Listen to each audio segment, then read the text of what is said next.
Assalamualaikum warahmatullahi wabarakatuh. Pada pertemuan kali ini kita akan melanjutkan materi untuk mata kuliah proses manufaktur, yaitu modul mesin press. Di sini saya akan menjelaskan mengenai apa itu mesin press, lalu prinsip kerjanya apa saja, bagaimana, lalu jenis-jenis mesin press itu apa saja, seperti itu dan lain sebagainya, dan sampai dengan perhitungan dengan menggunakan perhitungan yang ada di mesin press.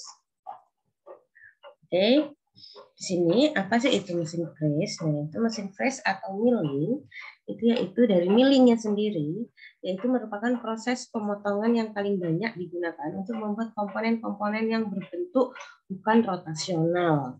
Nah, jadi untuk model-model yang selain rotasional itu digunakan mesin press. Kalau rotasionalnya bisa menggunakan mesin bubut seperti itu.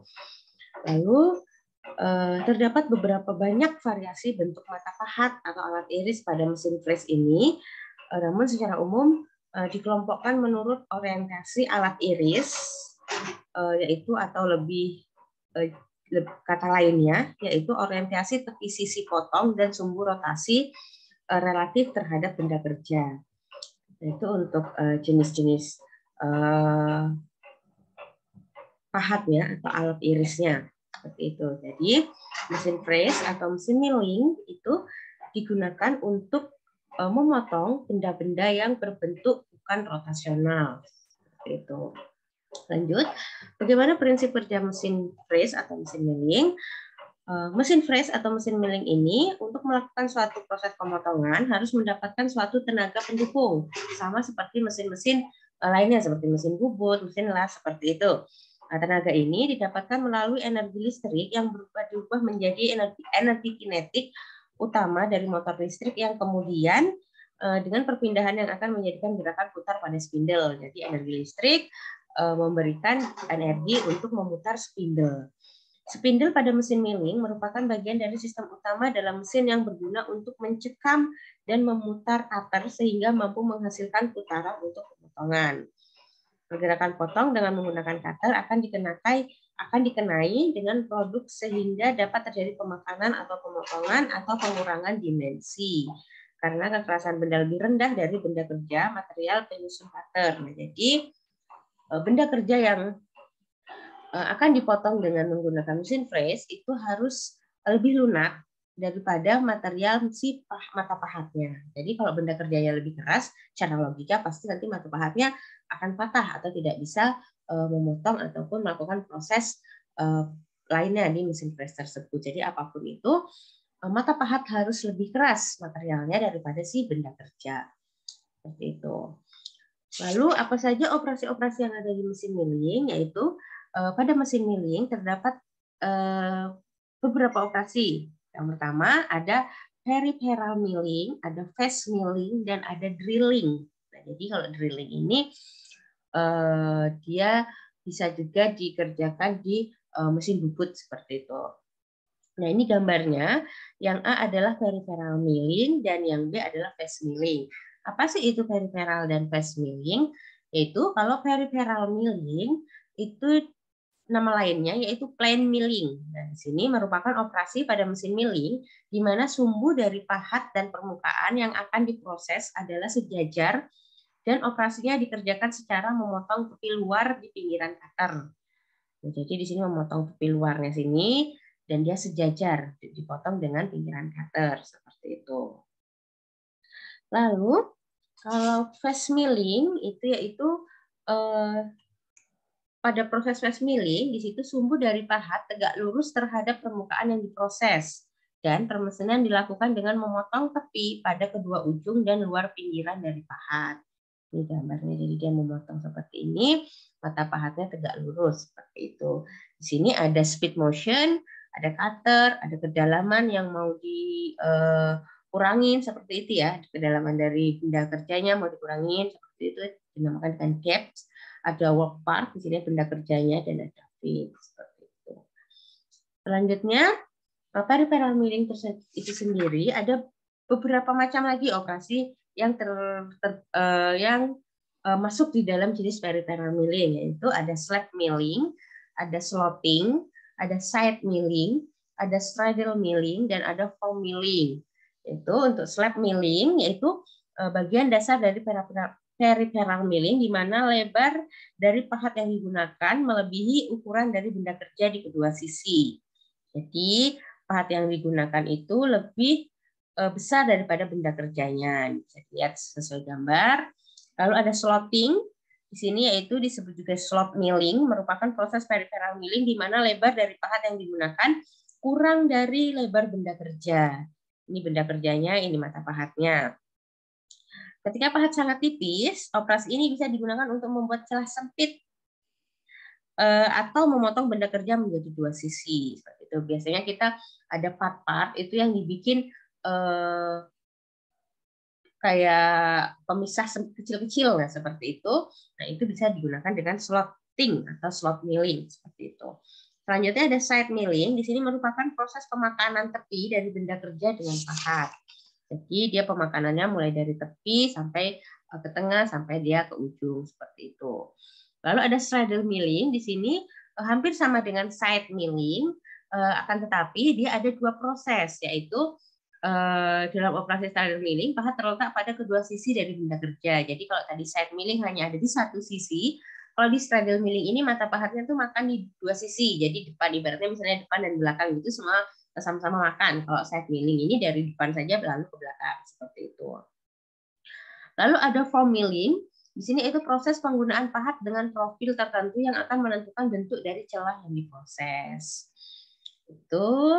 Lalu untuk fast milling juga seperti itu, ada beberapa jenis yang masuk kategori fast milling, ada konvensional, partial fast milling, end milling, profile milling, pocket milling, dan surface contouring. Nah, di sini kalau konvensional yaitu proses yang digunakan ketika diameter dari pahat melebihi besar dari lebar produk sehingga sisinya melebihi daripada lebar produk. Selanjutnya ada partial fast milling. Di sini proses di mana salah satu sisi pahat melebihi pemakanan pada salah satu sisi benda kerja. Sesuai gambarnya, jadi di sini bisa dilihat sesuai dengan gambar untuk penjelasannya. Lalu ada end milling, di situ proses pemakanan yang digunakan ketika diameter benda kerja lebih besar dari lebar pahat sehingga terbentuk sebuah celah di benda kerja. Ini biasanya kalau kita buat lubang seperti itu ada end milling ya. Kita buat lubang di benda kerja, lubang yang di tengah benda kerja seperti itu. Lalu ada profil milling, yaitu proses yang hampir sama dengan end milling, namun sisi luar dari bagian yang rata juga dilakukan pemakanan. Jadi dilakukan pemakanan di sisi luar juga meratakan seperti itu. Lalu ada pocket milling, bentuk lain dari proses end milling yang dikhususkan untuk membuat area yang dangkal dan rata. Nah, kalau end milling tadi kita misalnya membuat lubang. Nah, kalau pocket milling ini kita membuat kayak mangkok gitu. Kita ada cekungannya, tapi bawahnya itu rata seperti itu. Lalu ada surface contouring. Ini adalah proses yang menggunakan pahat bell nose cutter yang memakan dan melintasi bagian melengkung benda kerja pada jarak yang dekat untuk membuat bentuk permukaan 3 dimensi. Dan ini adalah prosesnya yang melengkung seperti itu. Nah, proses-proses seperti ini itu tidak bisa dilakukan dengan mesin bubut, jadi dilakukannya dengan milling. Selanjutnya ada drilling yang bisa dilakukan dengan mesin press juga. Nah, drilling ini merupakan proses dengan kegunaan untuk membentuk lubang pada benda kerja. Jadi di sini dia membuat lubang, lalu contohnya di sini ada gambarnya. Nah, jadi yang sering kita lihat, kita praktekkan seperti itu, kita membuat lubang dengan mesin milling ini. Drilling pun juga sebenarnya bisa dibuat di mesin bubut, cuma lebih mudahnya dengan mesin milling seperti itu. Lalu ada jenis-jenis pemakanan pada mesin milling, yaitu ada yang up milling, ada yang down milling. Nah, seperti itu. Apa perbedaannya? Kalau up milling ini nama lainnya adalah conventional milling atau yang biasa digunakan seperti itu ya. Di sini putaran pisau memiliki arah berlawanan dengan gerak makan pada meja mesin milling. Contohnya, saat proses up milling, jika pisau berotasi searah dengan jarum jam, benda kerja disayat ke arah kanan. Proses pada konvensional milling, karena pada mesin konvensional backlash ulir transportirnya relatif besar dan tidak dilengkapi backlash compensation. Penampang melintang bentuk beram atau chips untuk proses upmilling adalah seperti koma, diawali dengan ketebalan minimal kemudian menebal. Seperti itu. Jadi dia prosesnya itu tipis dulu, lalu semakin menebal seperti itu. Ini gambarnya kalau upmilling. Terdapat beberapa kelebihan dan kekurangan upmilling, nanti ada di slide selanjutnya. Lalu kalau downmilling itu yaitu disebut juga climb milling. Climb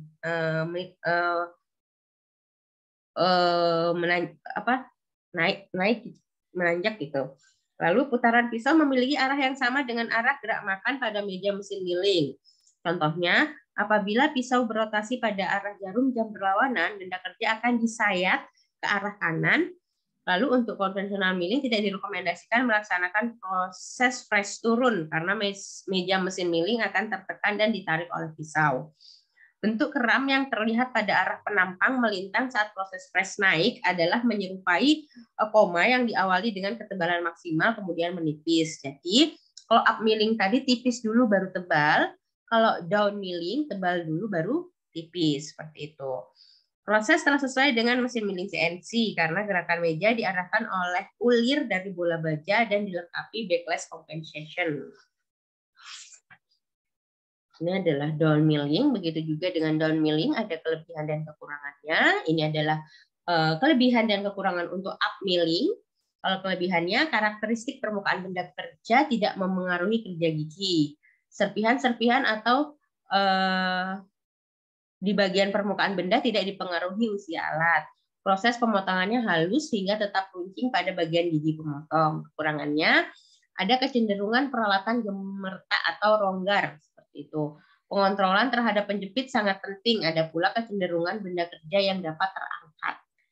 Jadi benda kerjanya bisa lepas. Kalau down milling, kelebihannya gerak potongannya menghasilkan gaya menahan terhadap benda kerja agar tetap berada di tempatnya. Umur pahat bisa lebih panjang, lalu dapat digunakan pada benda kerja yang tipis. Kekurangannya, peralatan dalam operasi ini harus di-set up dengan kuat sehingga saat gigi memotong benda kerja terjadi resultan gaya yang besar. Karena tadi kalau down milling dari tebal ke tipis seperti itu. Serpihan-serpihan tersebut bersifat abrasif sehingga menyebabkan pemakaian yang berlebih, merusak gigi pemotong sehingga mempersingkat usia alat, tidak cocok untuk permesinan benda kerja dengan permukaan kerja yang kasar atau banyak serpihan. Kalau up milling tadi dia cocok untuk benda kerja yang banyak serpihan seperti itu. Contohnya benda kerja logam yang dikerjakan dengan heat forking atau ditempa maupun dicor atau casting. Proses pemakanannya lebih lama. Nah, ini adalah jenis-jenis mesin milling, ya. Jadi ada mesin plano milling, surface milling, lalu ada thread milling, gear milling, lalu ada copy milling, hobbing milling, seperti itu dan lainnya. Saya kasih penjelasan singkat. Kalau plano milling yaitu merupakan mesin yang digunakan untuk memotong permukaan dengan benda kerja yang besar dan berat. Jadi untuk benda-benda kerja yang besar dan berat menggunakan plano milling. Bisa dilihat dari gambarnya. Ini dia millingnya aja udah besar sekali seperti itu ya. Jadi dia digunakan untuk benda kerja yang besar. Lalu ada surface milling. Nah, di sini merupakan salah satu jenis milling yang digunakan untuk produksi massal. Kepala spindle dan cutter dinaik turunkan. Nah, ini kepala spindle dan cutternya bisa naik turun. Seperti naik turunnya itu lebih banyak seperti itu karena dia untuk pekerjaan massal. Lalu ada thread milling. Nah, di sini untuk pembuatan ulir. Milling ini khusus untuk pembuatan ulir. Lalu ada gear milling. Ini untuk membuat roda gigi. Jadi memang dia udah ada bentuknya adalah seperti gear seperti itu. Jadi khusus untuk membuat roda gigi. Lalu ada copy milling. Ini merupakan jenis mesin yang digunakan untuk menyelesaikan benda kerja yang lebih kompleks. Pada mesin ini perlu dibentuk mal atau master terlebih dahulu yang digunakan untuk referensi guna membentuk benda yang tidak berbeda.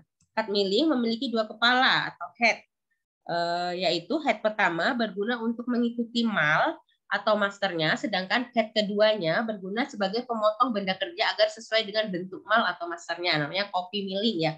Jadi kita harus membuat desain dulu, membuat malnya dulu, lalu nanti si mata pahat yang keduanya itu akan mengikuti sesuai dengan mal tersebut. Lalu ada hobby milling.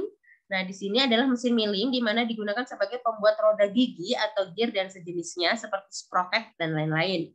Alat potong yang digunakan juga spesifik, yaitu membentuk profil roda gigi atau evolven dengan ukuran yang presisi. Lalu ada graver milling. Nah, di sini suatu mesin yang dipakai untuk membuat tulisan atau gambar dengan ukuran yang dapat disesuaikan dengan keinginan pada skala tertentu. Di sini kalau mau bikin tulisan atau angka seperti itu menggunakan graver milling. Lalu yang terakhir ada CNC milling, yaitu di sini mesin yang digunakan untuk menyelesaikan benda kerja dengan bentuk yang rumit. Jadi di sini sudah ada bantuan teknologinya, sudah ada. Jadi untuk benda-benda kerja yang rumit gitu yang tidak bisa dengan milling konvensional atau milling yang umum gitu digunakan dengan CNC milling. Seperti itu. Mesin ini juga merupakan pengganti mesin milling graver dan copy. Semua kontrol menggunakan sistem elektronik yang kompleks, dibutuhkan operator yang ahli dalam menjalankan mesin ini. Tentunya harus operator yang tersertifikasi dan sudah paham sekali dengan teknologi untuk menjalankan CNC milling ini. Seperti itu. Selanjutnya ada mata pahat. Jadi ada beberapa jenis-jenis mata pahat yang digunakan untuk mesin milling. Yang pertama, di sini untuk mata pahat sendiri, cutter pada mesin milling itu memiliki bentuk melingkar silindris yang dimana jika berputar di sumbunya dan terlengkapi dengan gigi melingkar yang sama. Cutter umumnya terbuat dari HSS maupun karbit trip. Gigi cutter memiliki dua bentuk, ada yang giginya lurus dan ada yang giginya memiliki sudut. Untuk gigi yang bersudut atau helix angel memiliki pengarah ke kanan dan ke kiri. Nah, itu tadi secara umum mesin pahat pada mesin milling seperti itu ya. Dia biasanya terbuat dari umumnya terbuat dari HSS ataupun karbit trip.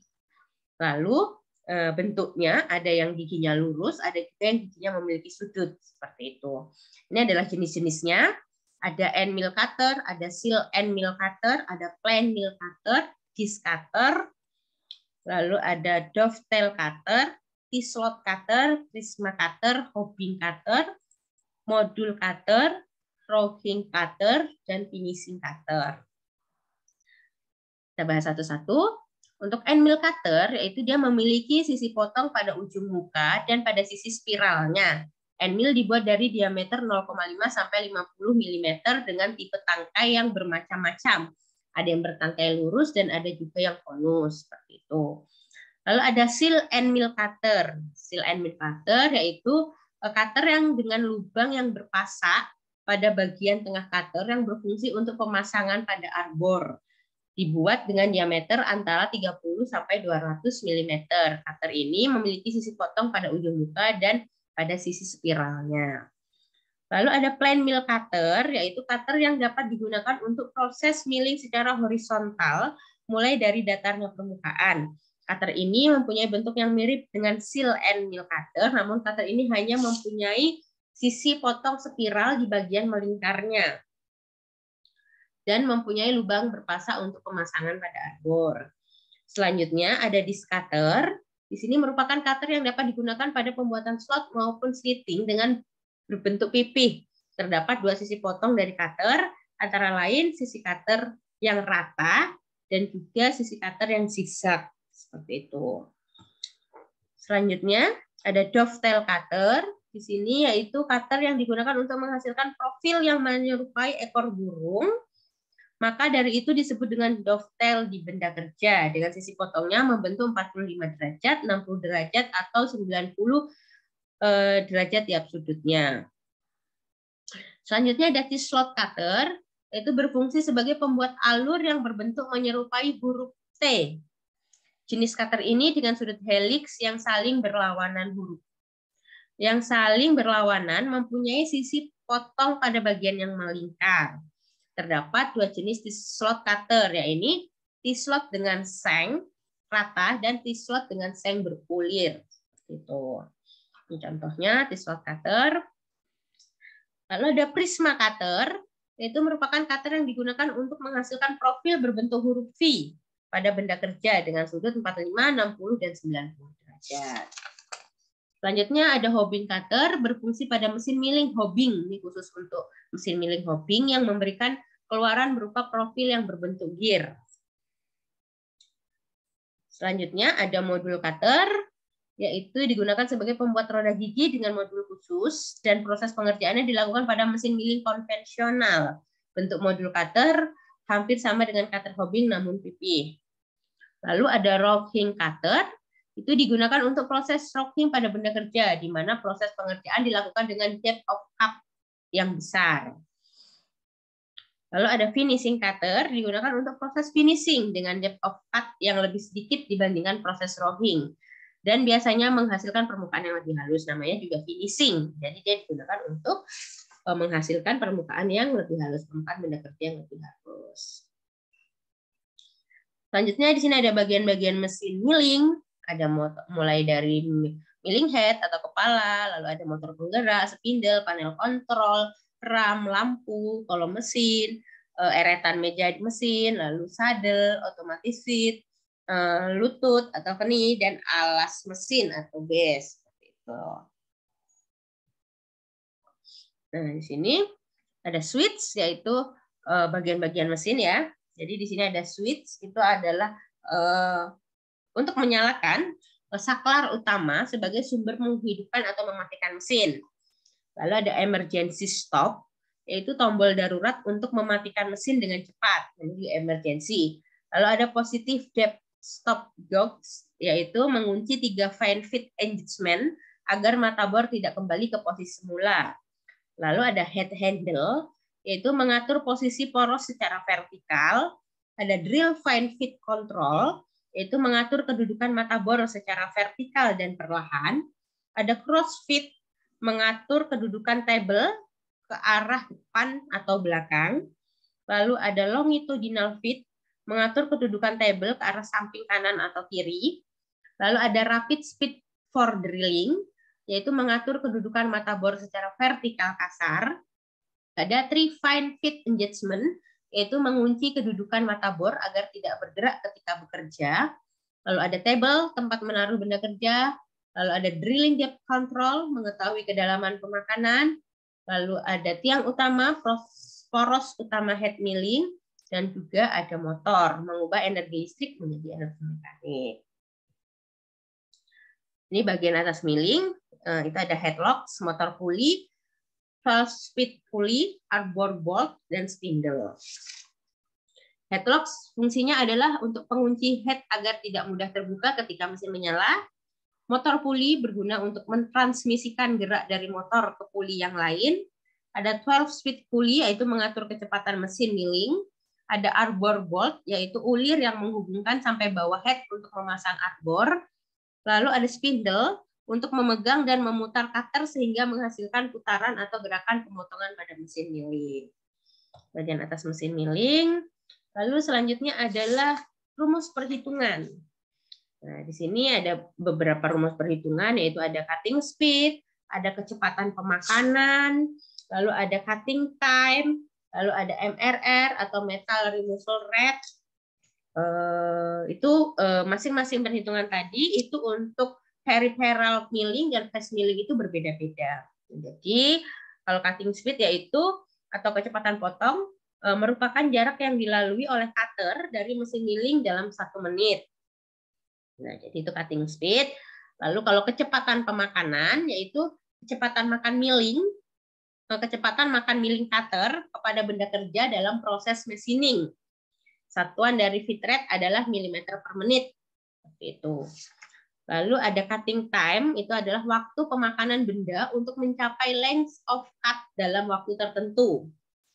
Jadi cutting time adalah pemakanan benda, waktu pemakanan benda, dan ada MRR atau metal removal rate, yaitu volume material yang dihilangkan dalam proses pemakanan yang diekspresikan melalui cutting speed, depth of cut, dan feed rate. Yaitu volume materialnya. Jadi berapa banyak material yang dimakan seperti itu. Untuk masing-masingnya nanti akan saya berikan penjelasan di next video. Ini untuk rumus-rumusnya sudah saya tuliskan, jadi mungkin sambil dicari contoh-contoh soalnya seperti itu. Demikian penjelasan untuk mesin freeze. Selanjutnya akan saya berikan contoh untuk perhitungan, contoh-contoh perhitungannya. Oke, terima kasih atas perhatiannya. Assalamualaikum warahmatullahi wabarakatuh.